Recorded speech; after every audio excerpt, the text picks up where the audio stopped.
And what's up, y'all? And welcome to another episode of the Tricology News Star.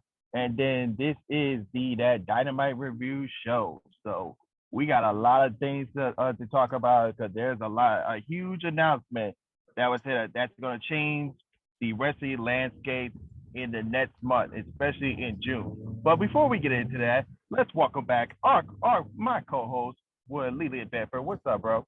What is good, everybody? We did have that big announcement from Tony Khan last night that I know you're eager to talk about. Oh yeah, this is. I feel like this is the WrestleMania that we're looking for. Yeah, I think it might be something that could change wrestling going forward. I mean, we'll have to see, but I don't want to spoil nothing just yet. Let's get into the episode.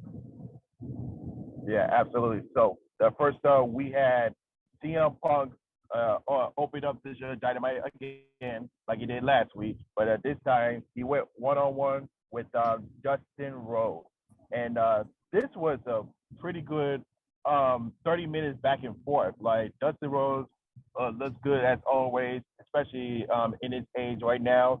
And then of course you see CM Punk is trying to rack up wins because his number one goal is to get to Hangman Page and the AEW World Title. So that's the goal there for CM Punk. And this was pretty good back and forth until in the final moments of the match with Dustin countering a diving clothesline with a right hook before hitting the crossroads and the straight power driver for the near fall. Punk hit the roundhouse kick and went for the GTS, but his knee gave out. So he cradled Dustin for the win. So this is the first time that Punk win a match without either the GTS or either the Anaconda bite. So they both Dustin had a knee injury at first, but I think Punk did sell his out more the first. So after the match, AEW World Champion Hangman Page music hit, played out, and he got face to face with CM Punk in the entrance wrap.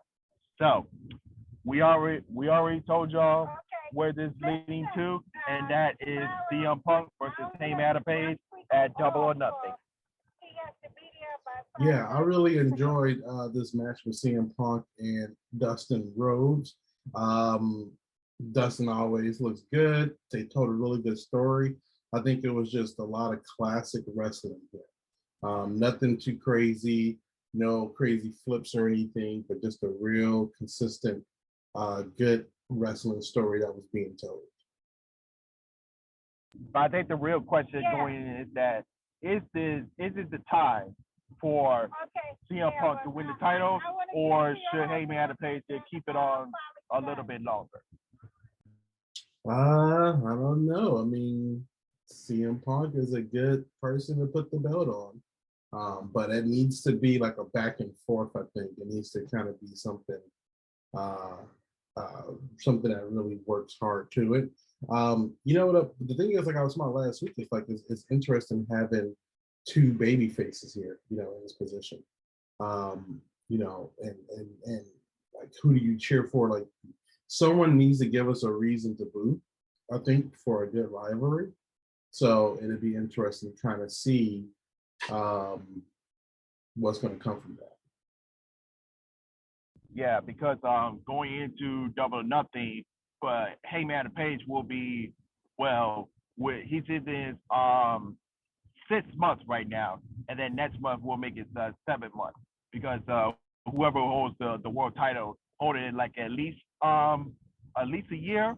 So and if he passes Punk, will that still be questioned? So and then I don't know if he's gonna lose it between either All Out or Full Gear in November. We don't know yet. So I think this could be the right time for CM Punk to get it, and then CM Punk have a long run as well. And then when the time is right, I think we're gonna get that rubber match between Punk and MJF, and then that's when MJF probably will win the title. But that's down the road. But we'll see how that goes. Yeah, I mean, definitely, it's going to be a good story regardless with them. But it'll be interesting to kind of see what transpires from this story. Like I said, I'm waiting for that one of them to be the kind of bad guy or the person. I mean, or they can keep it two baby faces going for the same thing and see how that goes. But that's what I'm waiting for to see kind of how that goes.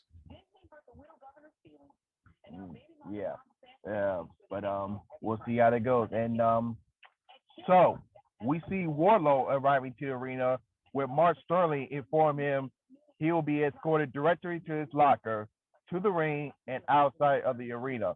But his locker room was like I think in a janitor's car, if I believe. I don't know what the heck because everybody keeps saying, "Oh, he's not officially on the AEW roster. He's under AJL's payroll and all that other stuff." So the security was there. He got him handcuffed, and then Sterling replied with a message from MJF saying, "Eat shit, big." Yeah, this is just great. You see how they're trying to build him up as this Goldberg type. Now that he has handcuffs on him, now he had to be escorted to the ring. I mean, they're just really trying to um, keep this. They're really leaning into that Goldberg Yeah, but yeah, we just waiting for that pop up symphony or MJF. That's what we want. That's what we want. thing. Yeah. And then the Blackpool Combat Club, Brian Danielson, John Moxley, and Will Yuta versus Dante Martin, Lee Moriarty, and Brock Anderson. So and Will joined commentary. And this was an interesting trio because you normally see Dante with his brother and Brock Anderson with Lee Johnson.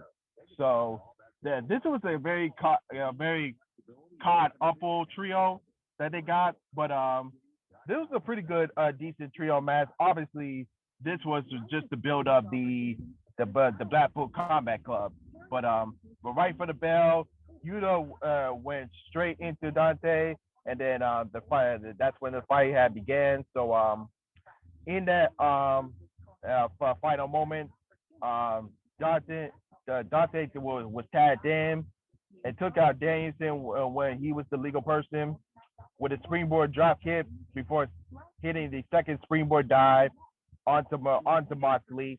He hesitated on the nose dive, allowing Moxley to turn it into the bulldog choke. Moriarty tried to break it up, but Danielson kicked his head into Yuta, laying the elbows on Brock. So he got you know how Brian Danielson picks up the guy's shoulders and does the kick. Yeah, he does that, and then Yuta did the elbow at the same time. So that was pretty good, awesome the Yeah. way they did it. And so it match ended with Moxley hitting the paradigm shift Martin for the win. Yeah, I think this match was really good. That little moment where all three of them was kind of doing their pounding ground on their opponents. Um, I think was really cool. They look like they've been a team that's been wrestling for years now. You know, they don't look like a team that just was newly formed. They look very well together. Um, but looking forward to kind of like first off, William Regal is always great on commentating. It was cool to have them in the ring with guys that they were talking about during their promos.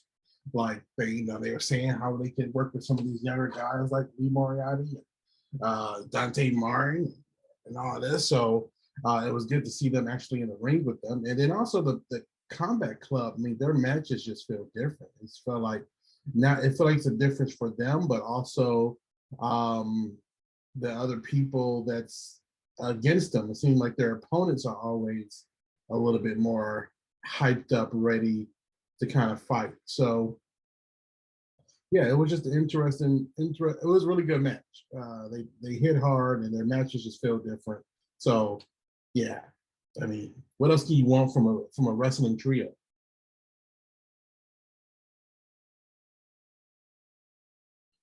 for that. But Adam Cole, the Young Bucks, and Red Dragon were backstage with Cutler, and the Bucks was not really all that excited like they usually be when they be on camera with Brandon Cutler and everything. So O'Reilly said all they need is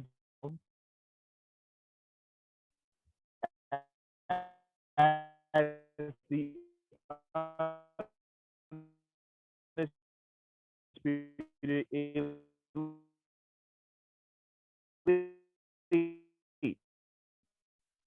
to make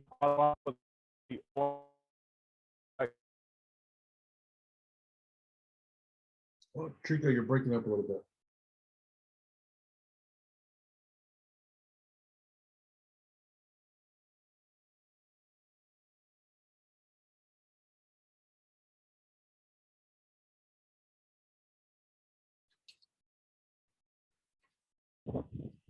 All right, you hear me now? There we go. All right, here we go. So, sorry, there was a huge internet connection going on, but like I mentioned before, Adam Cole mentioned that there will be an undisputed elite open challenge for a 10-man tag. So this probably will get. Do you see them with this current group, the undisputed elite getting together, or will we see Kenny Omega down the road and something will happen?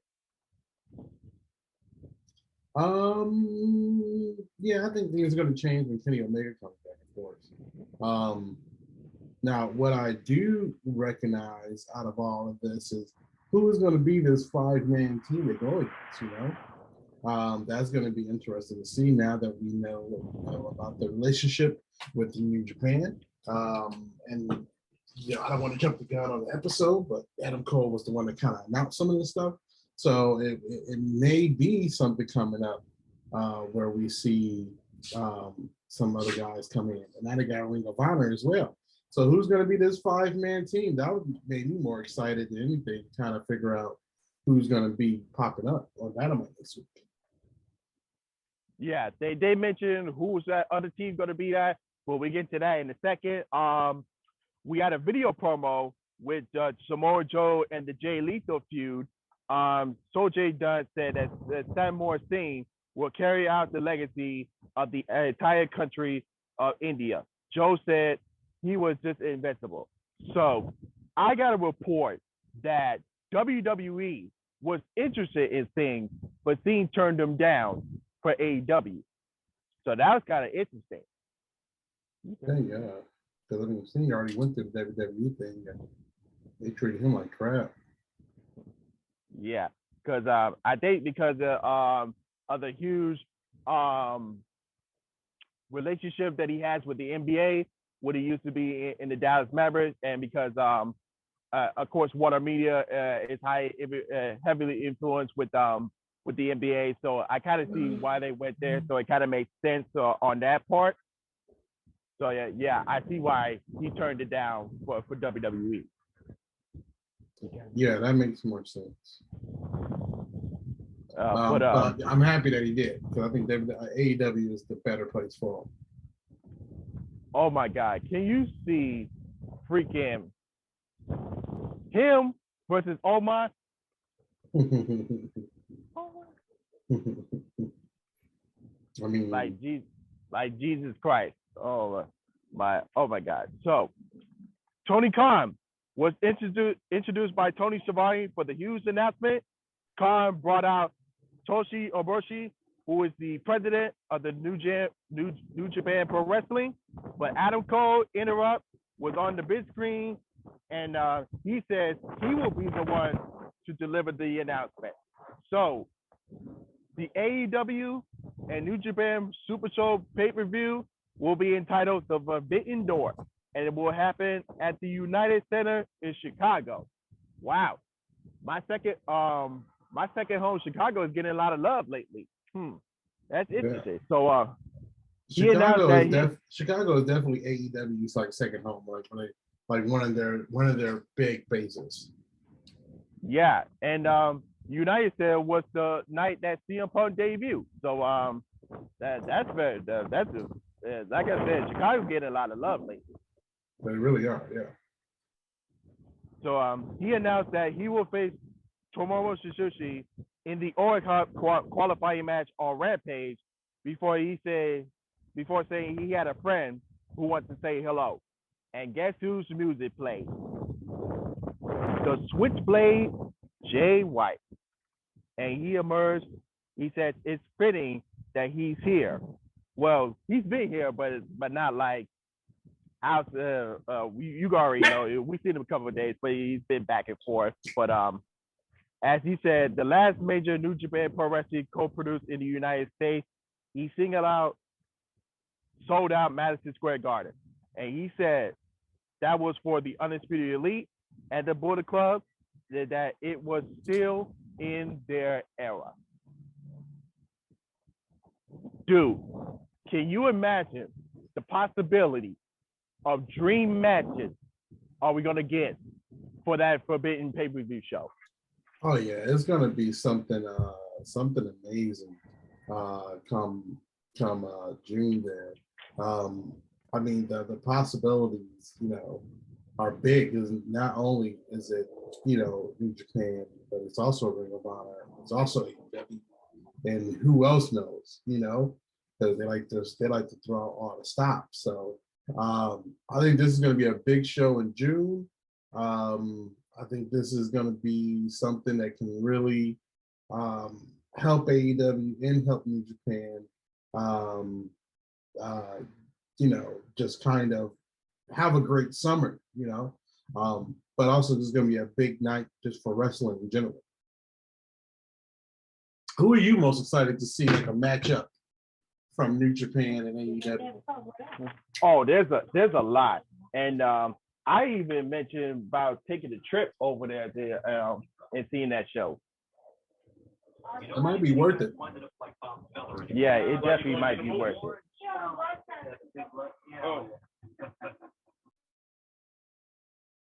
All right, let me see what we got from here. Jay Cargill was backstage with the members of the baddie section, Red Velvet and Kiera Hogan, and Mark Sterling was there as usual. But Amir Sharif is the problem, then Cargill will be the problem solver. So I like that Kiera Hogan and Red Velvet is kind of like the muscles for Jade Cargill, because even though Jade Cargill can handle herself on her own, but let's say she needs some henchwomen to do her dirty work, and that's what makes her character looking good.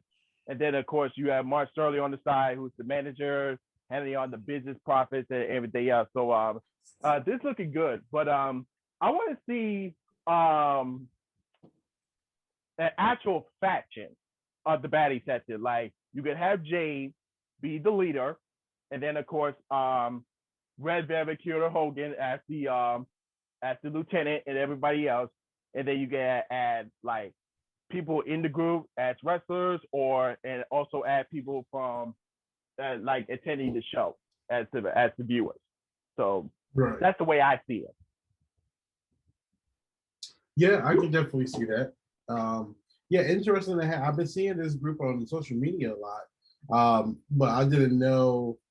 I didn't know they were going to officially make them a group, and like on TV. So that was interesting to see that. But I like the fact that these guys get a chance to kind of do more work. Kiera Hogan, I'm glad to see her on TV more. She is a baddie, and Red Velvet, I feel like always just been kind of looking for her place. And maybe this is a good chance for her to find her place and be a heel, because I feel like sometimes she goes from heel to face, back to heel, back to face. So if she can just kind of be stuck at a heel point, that'll be good. Go ahead, keep going. But yeah, I'm looking forward to kind of seeing where this group kind of goes. I mean, it's like I want to say like a first woman's faction, because like, none of the other women factions in AEW like have like a name, like where like that's the name of their faction. I know we had like Britt Baker and her people, but if these are the baddies, that's the name. It might be the first like real female faction in AEW. Yeah, the way I see the baddie section is kind of like a AEW's version of Toxic Attraction of NXT, but a little bit better. That's the way I see it. That's the way I see it. Gotcha. Yeah, I mean, this is like going to be like their first kind of official women faction. Yeah, but I like the idea of where the way this going as far as the baddie section is going. I like where it's going from there. And before Warlow versus the Butcher match started, MJF and Shawn Spears appear up in the skybox. MJF mocking Pittsburgh said that since Warlow's a nobody, he will come out to no music, and Warlow emerged still handcuffed. This reminds me of 2003 when Kane came out with the police and handcuffs. So some people, that's one of his best interests. So that's where that remind me of when Warlow came out with it in the handcuffs and a lot of police escorting him. Yeah, that was pretty cool. I mean, I think it's pretty dope.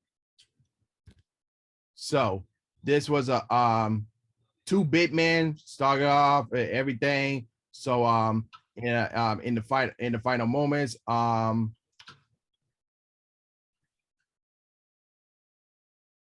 in the when Butcher tried to get the chair, he drove Warlow into the ring in the barricade, but it went back into the ring. Butcher hit a power bomb, but Warlow kicked out at 1.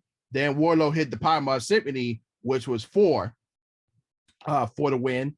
And then after the match, Warlow was handcuffed again and lead out of the ring. And MJF is still pissed that Butcher didn't get the job done. Yep, still didn't get the job done. But also really good moments with these applause and the symphony happening.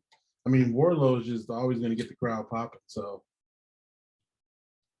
exactly, he's the AEW version of Goldberg from the WCW days, as we are been saying. So Eddie Kingston addressed Daniel Garcia, said he will face him a Rampage with all the stable mates will now be allowed in the arena.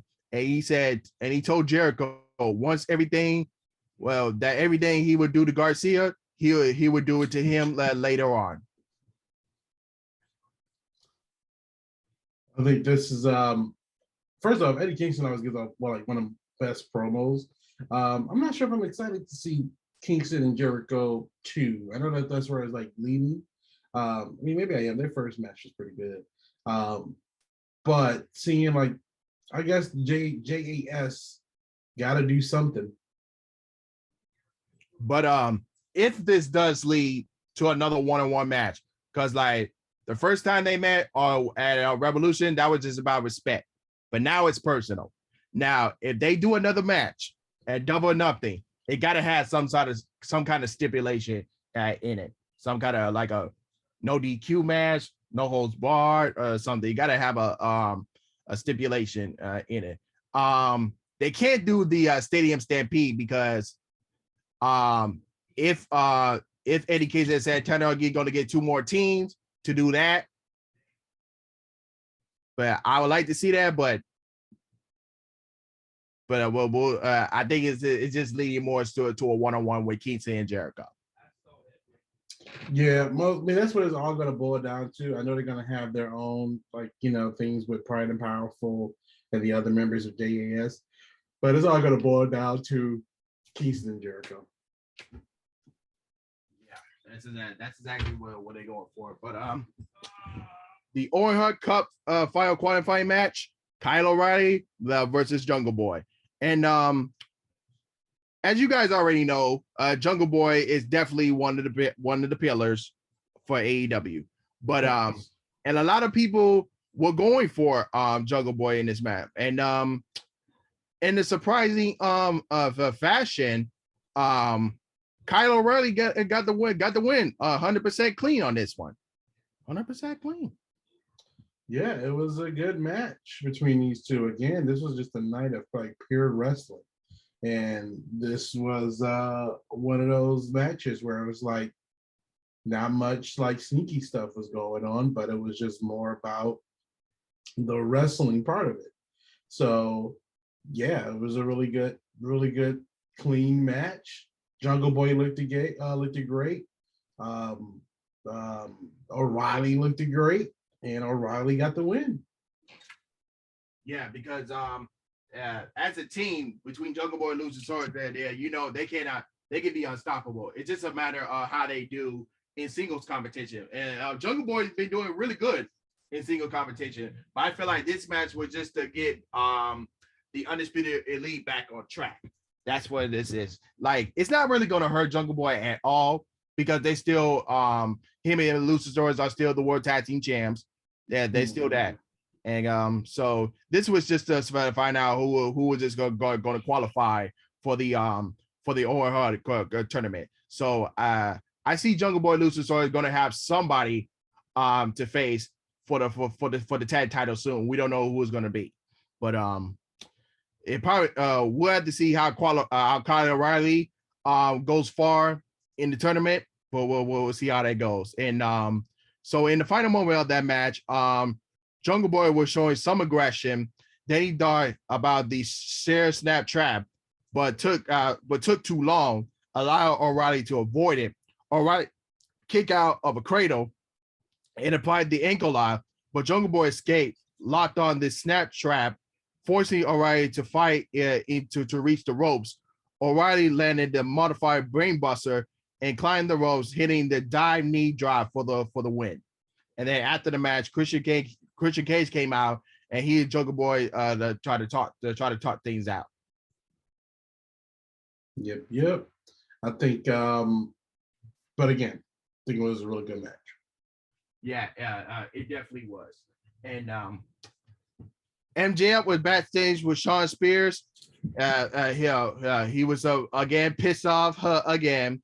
He repeated the refrain that he is a snake. Spears produced an envelope of money and offered it to Jake the Snake Roberts, who walked up. Jake rambled for a while before Lance Archer slapped the money away, saying all he wants to do is fight Wardlow. Yep, I think I don't think MJF want those problems, but I know it's gonna happen. I really feel like the first time they fight, he may lose the first one. You know, Wardlow may lose the first one, and then they're gonna work their way up to the second one, and he'll get that one. Maybe he'll win the overall, rivalry. But I feel like the first one he may lose. Yeah, because I feel like they're repeating the 5 layers of Jericho here. That's why I feel like it's going. Yeah, that's what I'm thinking. Like, he's gonna have to do all these different things. I mean, he ain't fight Shawn Spears yet, right? No. I feel like that's definitely shout out to Sean Dean, who got wins over MJF and his posse. Yeah, where's he gonna go from here? That's the question. Where is he going? But Hook finally has his Dynamite debut.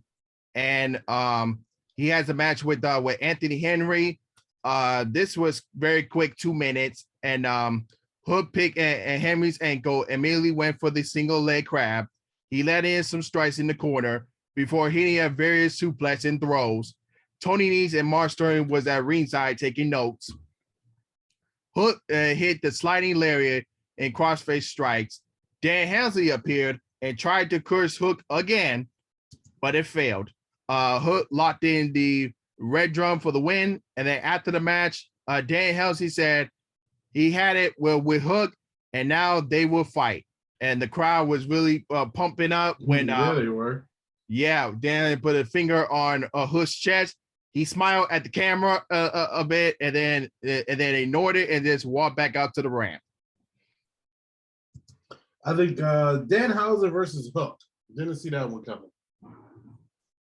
Yeah, I knew it was coming, but I just want to know when.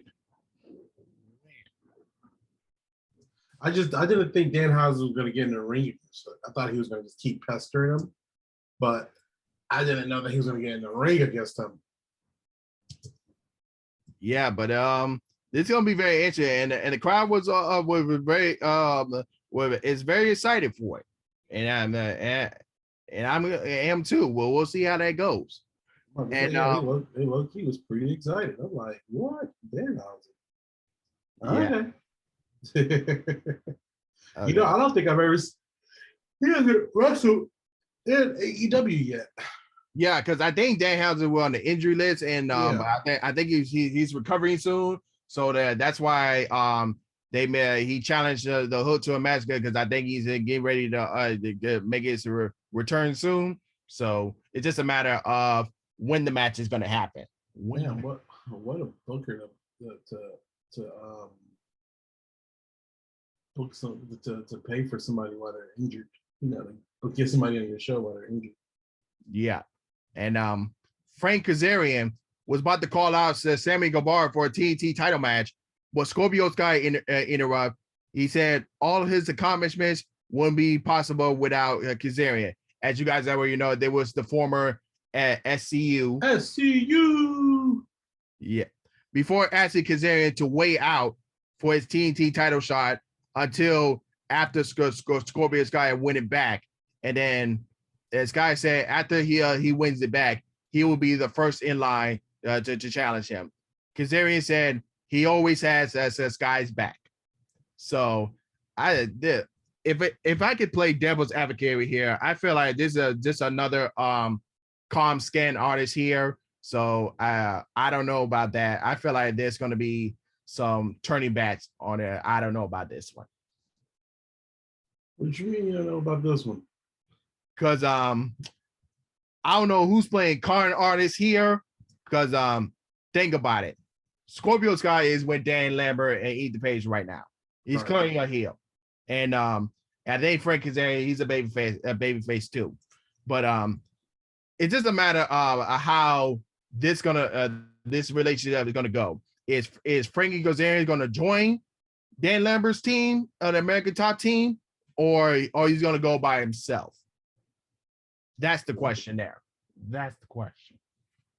I mean, it sounds like, first off, did we get to the promo yet with Scorpio's like the fact that Sammy Guevara is like now kind of a heel, you know what I mean? I feel like we're seeing what the original plans for Cody and Brandy was. So that means that it looks like Cody was gonna go heel eventually, but he left. Like a coward. But it looked like that was the plans for us to be able to start booing Cody, because now we're booing Sammy over Dan Lambert, which is crazy to think about. Yeah, especially you bring that up because when Cody Rhodes won the TNT title for the third time, that's where the people were wanted to see happen. They want Cody Rhodes to turn heel, but of course, Cody Rhodes was acting like the John Cena version of AEW, so that's why they decided to do it with Sammy Guevara and Ty Conti, even though they still are baby faces and American Top Team is still at the heel, but you see how the crowd reacts, like they're cheering for the American Top Team and booing Sammy Guevara and Ty Conti there. So it's just see who is the actual heel and who is the actual baby face here. So in the ring, Sammy Guevara and Ty Conti were in the ring. Guevara was happy that he's a 3-time TNT champion. And to anyone who don't like him and Conti, be mad. And Scorpio Sky, Ethan Page, and Dan Lambert interrupt, said nobody came here to hear Guevara talk on the mic. The only reason they are not attacking Guevara is that Lambert, and tonight is all about business. Lambert demanded Guevara give Sky his rematch. Guevara accepted, but under one condition: they give us the mixed tag team match with Sammy Guevara and Ty Conti versus either Ethan Page or Scorpio Sky and Paige Van Zandt. So I feel like that mixed tag team match will probably happen at Double or Nothing, but next week's Dynamite we'll see the TNT title or rematch, but that's going to be a ladder match. A ladder. I wouldn't mind seeing a ladder match between those two. That's for sure. But as far as the mixed tag team match, like I said, I feel like that's gonna happen at Double or Nothing because I think they're trying to set up a big stage for Paige Van Zandt, and I don't know how her training is going so far, but I feel like that's where this thing might be going. Or maybe at an early Dynamite. I don't know when that's gonna happen. But I predict it's probably gonna be Double or Nothing, but it might come sooner rather than later. Might come sooner. Definitely. I think you might want to say that for a pay-per-view. But then again, do you want her debut to be a pay-per-view? We need to get Paige in a couple of Dark episodes. Yeah. And we got a House of Black promo. Black addresses Fuego del Sol, saying next week the sun dies. Now, in this promo, I thought Malachi was talking about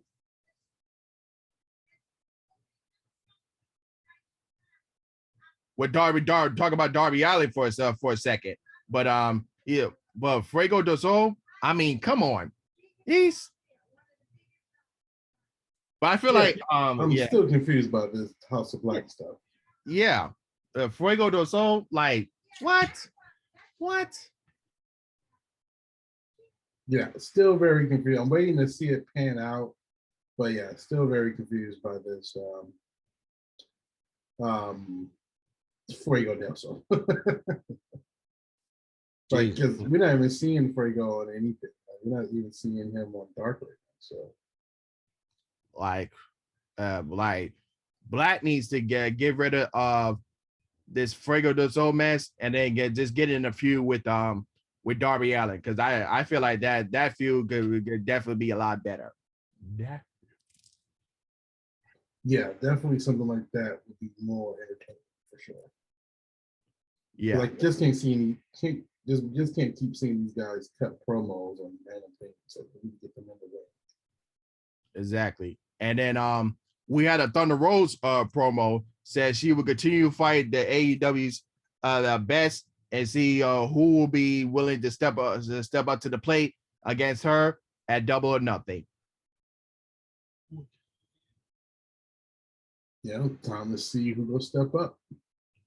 And before the Britt Breaker DMD versus Daniel Kamara Owen Hart Foundation tournament qualifier was coming up, Britt Breaker was accompanied by Pat Freeman and Nigeria Harris, members of the Pittsburgh Steelers.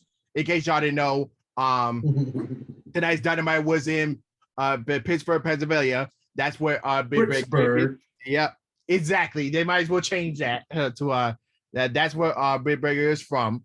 And we all know she was gonna win this one. That was no thoughts, ifs or buts about it.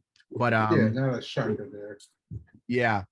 Carmella dominated early through the commercial. She taunted with a terrible towel, allowing Breaker to come back with a tile forearm and a sling blade. Baker landed a super kick and a twisting neck breaker, followed by the curb stomp.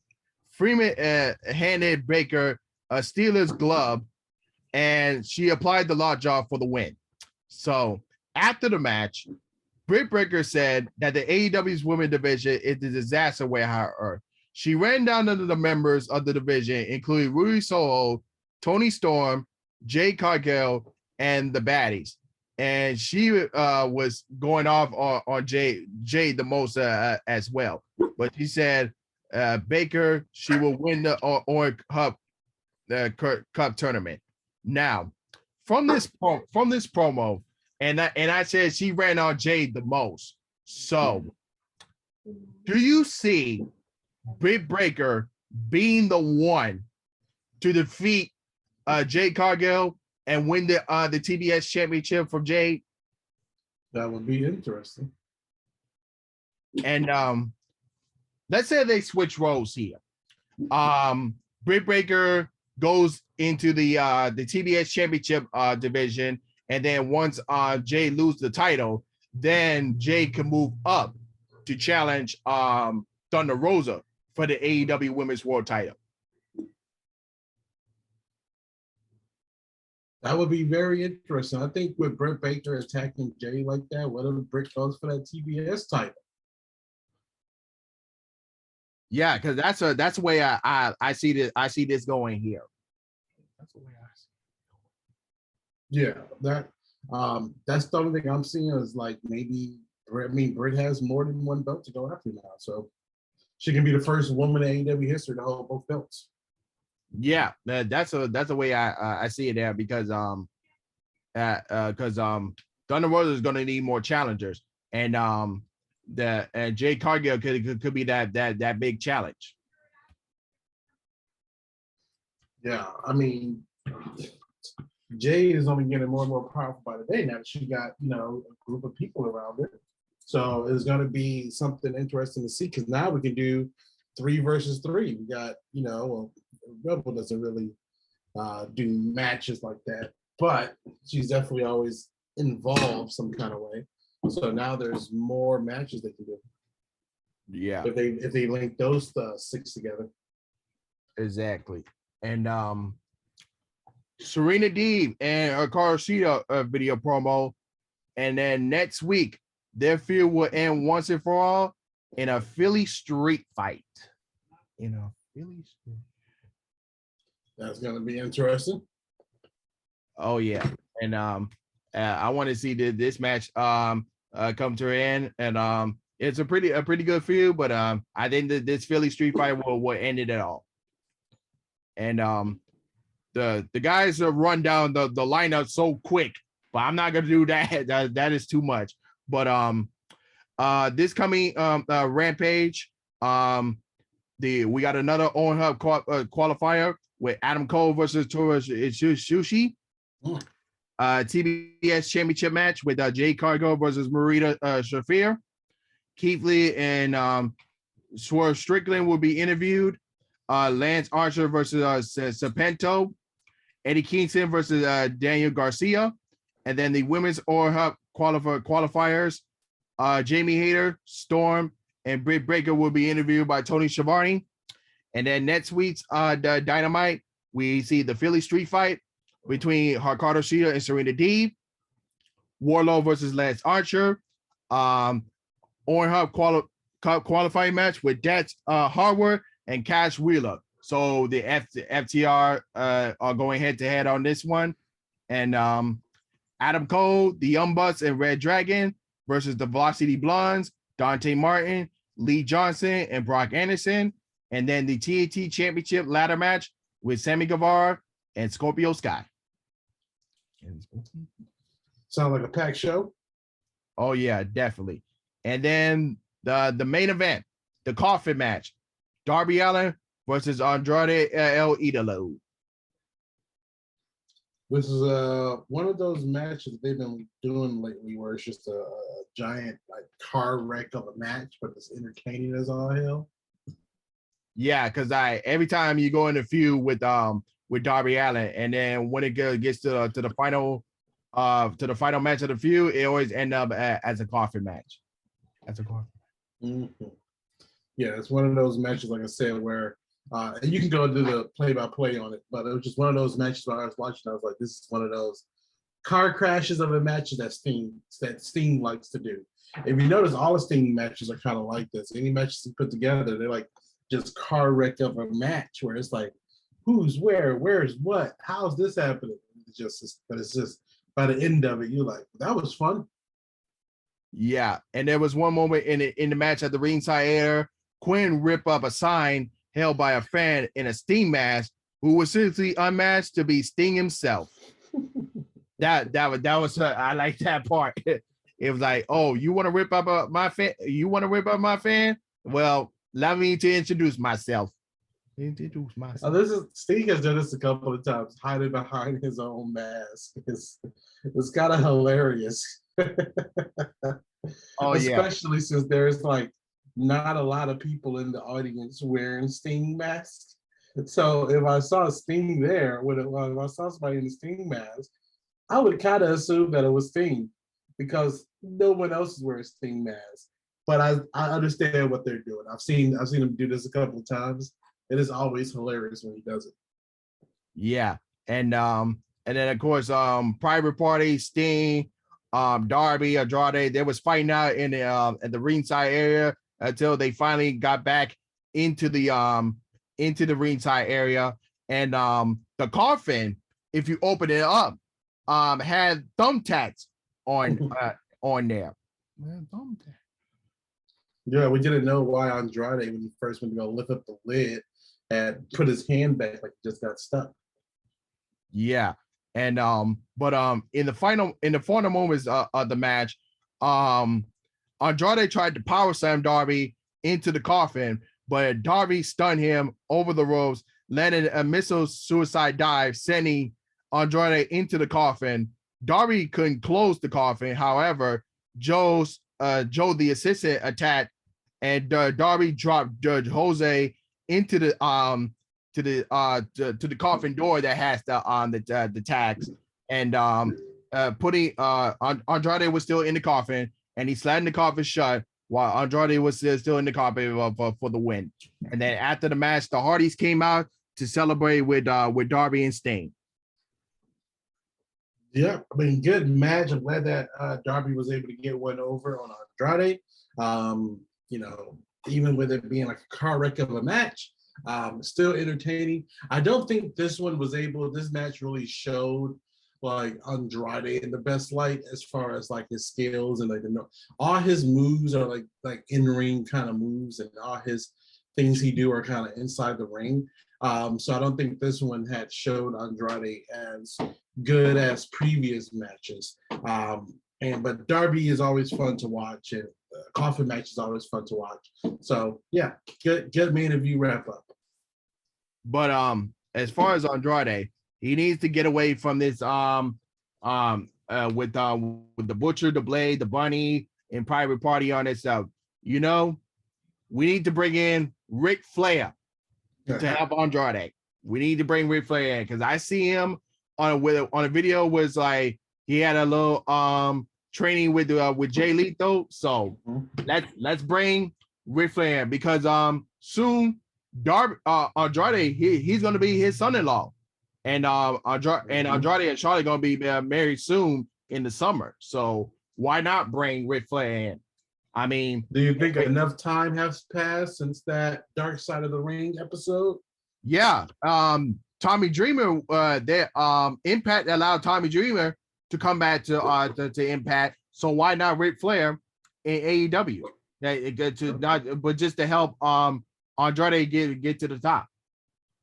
Nature. I wouldn't mind seeing Nature Boy back. I think he's been on punishment long enough. Man's old. Let him work. He ain't got much time left.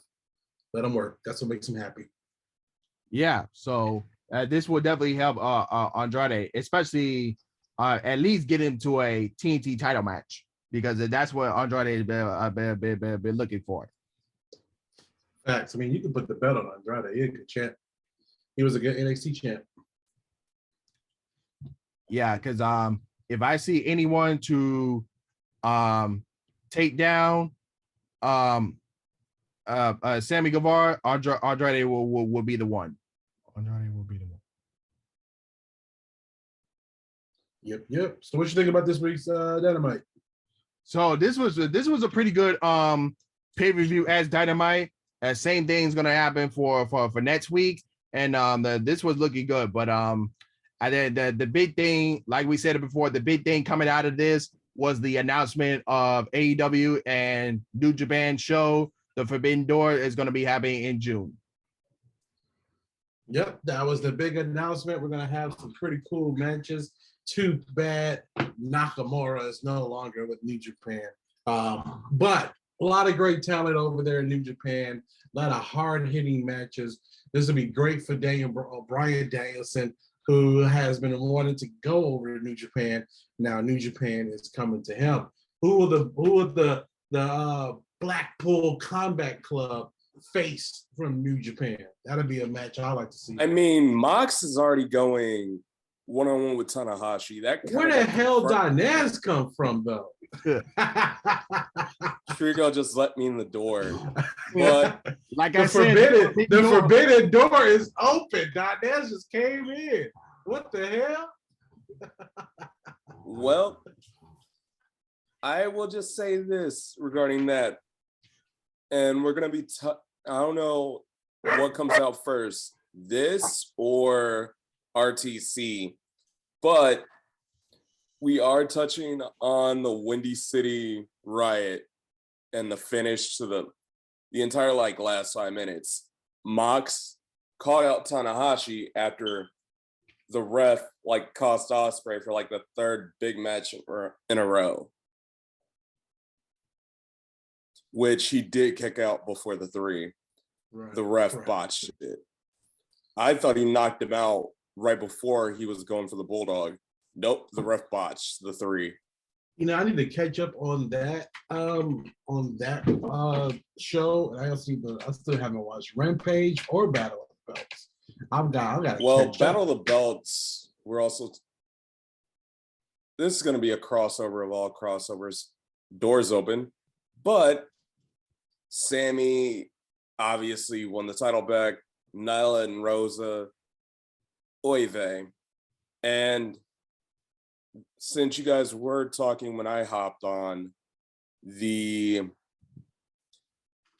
Forbidden Door, I looked up the stats for the 2019 G1 Supercard, and the biggest ew when it comes to AEW's production, their women's division might get exposed even more on a big stage, because they literally only had shoved the woman into all the women on that show, and this was ROH in New Japan and some Stardom influence. They shoved them into a multi-woman 6-woman tag in a dark match before the G1 pre-show, and then the Kelly Klein versus Mayu Women of Honor at the time world title match. Other than that, and they had another 10 matches on top of that. No women's involvement whatsoever. So you think a company like AEW that is struggling to put their women's talent on TV, and you're partnering with a company, unless Stardom's involved, will not have women's wrestling whatsoever? I'm nervous for the fallout, because this in AEW's bubble, in the pro wrestling AEW bubble, is the biggest show to date. And to be honest, it's about to overshadow Drunk Cowboy versus Straight Edge Asshole. Which it shouldn't, because that is a sole AEW pay-per-view. Just like Ty and Deanna are about to overshadow Tasha and Rosemary. And that title match is for another company's top title. Well, it looks like we got a lot to look forward to in the next couple of months. I know you're excited about the New Japan and AEW show. I know you're a huge New Japan fan. So I'm excited to kind of cover some of these things with you guys going forward. Tune into RTC. Yep. And then this was our Dynamite review show. This will be, of course, this will be uploaded on Tricology News Talk. And you guys also stay tuned for our next episode on the RTC episode. You guys gotta be on the lookout for it from that. But other than that, he is Leland, he is Donaz, and I'm Trico, and we're out, y'all. Peace.